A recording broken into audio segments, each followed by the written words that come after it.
Hello বন্ধুরা, আজকে আমি ওটসের পরোটা বানাচ্ছি। দুজনের মাপে ওটস নিয়েছি।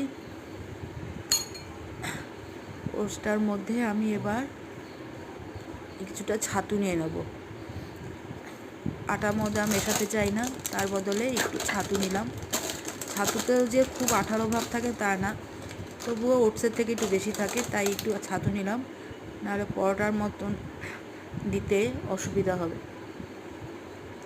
1 চামচ দিলাম দুজনের মাপে, যেহেতু আমি আরেকটু বেশি দিলাম, 1.5 চামচ। আপনারা আপনাদের মাপ মতন দিতে পারেন।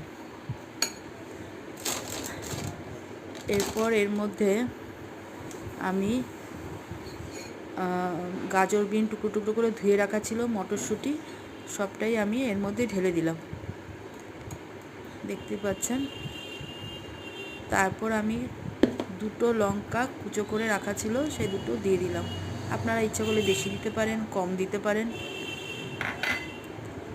এরপর টমেটো কোচানো ছিল, সেই টমেটোটা দিয়ে দিলাম।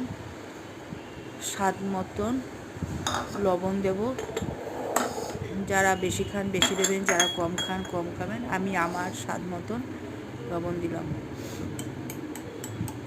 ছোটো চামচের 1 চামচ দিয়ে, ছোটো চামচ মানে খুবই ছোটো দিয়ে, আরও আমি 1/2 চামচ দিচ্ছি এর মধ্যে।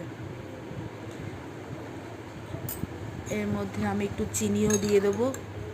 অনেকে যারা মিষ্টি খান না তারা নাও দিতে পারেন, কিন্তু সব কিছুর মধ্যে আমার একটু মিষ্টি দিতে ইচ্ছা করে, কারণ আমার মনে হয় মিষ্টিটা দিলে স্বাদটা বেশি খোলে।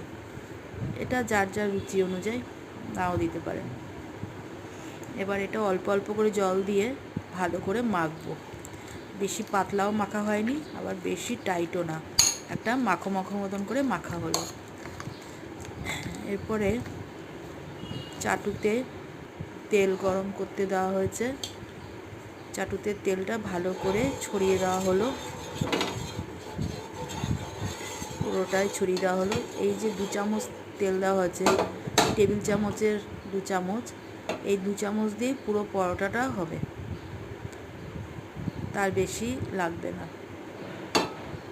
এরপরে আমি এটার মধ্যে ছোট ছোট চ্যাপ্টা চ্যাপ্টা করে এই মিশ্রণটা দেব। খুব বেশি বড় করে দেওয়া যাবে না, তাহলে ওঠাতে অসুবিধা হবে। আমি মিশ্রণটা দিয়ে দিলাম। এরপরে এই মিশ্রণটা